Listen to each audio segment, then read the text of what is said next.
Il y a à la fois des pays dans lesquels la situation de la liberté de la presse s'améliore et d'autres dans lesquels elle se dégrade considérablement. Donc c'est vrai que c'est chaque fois qu'un journaliste est libéré quelque part, malheureusement il y en a un autre qui est envoyé en prison dans un autre pays. Donc je dirais globalement, si on regarde sur les 25 dernières années, puisqu'on fête nos 25 ans cette année, je dirais qu'il y a plus de liberté de la presse qu'il y a 25 ans, parce qu'il y a moins de dictatures aujourd'hui sur la planète qu'il y a 25 ans.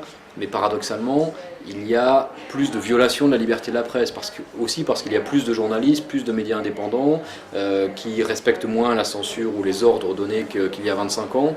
Et du coup, il y a de plus en plus de journalistes qui sont menacés, agressés, emprisonnés, assassinés, etc.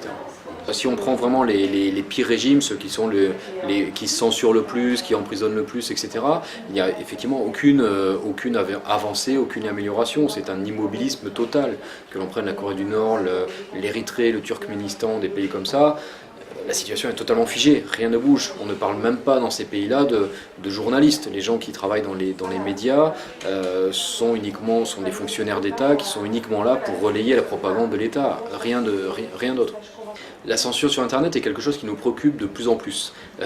Cette année, on a relevé des cas de censure sur Internet dans 60 pays dans le monde. 60 pays, c'est quand même un tiers de la planète, grosso modo. Et ce chiffre-là est en croissance exponentielle. Il y a de plus en plus de blogueurs, d'internautes qui sont censurés. Il y a eu, par exemple, pour la première fois, il y a 2 ans maintenant, on a constaté qu'il y avait plus de sites internet, de forums de discussion, de blogs, etc. Censurés, fermés dans le monde que de médias traditionnels, c'est-à-dire des radios, chaînes de télévision et journaux. C'était la première fois qu'il y avait ce basculement-là.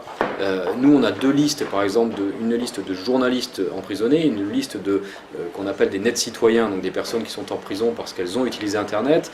Je suis convaincu que dans 1 an ou 2, il y aura plus de net citoyens en prison que de journalistes. Il y a beaucoup de pays qui suivent le modèle chinois en matière de contrôle sur Internet, des pays comme la Birmanie, comme le Vietnam, et puis dans d'autres régions, l'Égypte nous inquiète particulièrement dans ce domaine-là, toutes les républiques, les ex-républiques soviétiques, notamment d'Asie centrale, qui se mettent à censurer aussi massivement le web.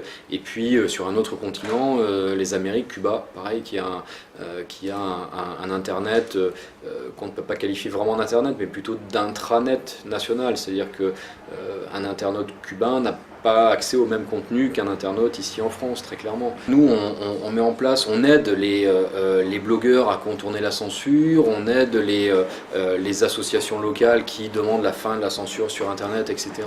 On essaie aussi de convaincre les gouvernements qui veulent bien discuter avec nous de ne pas mettre en place de lois trop restrictives pour la circulation d'informations sur Internet. Donc on est là, je dirais, on a un rôle d'alerte déjà sur cette question-là, qui est nouvelle quand même, relativement nouvelle, en tout cas par rapport à la censure traditionnelle. Et puis on est là pour apporter un soutien, un appui à ceux qui se battent, alors soit en réalisant des blogs eux-mêmes, soit en inventant des logiciels qui permettent d'échapper à cette censure-là. Donc on est là pour les aider.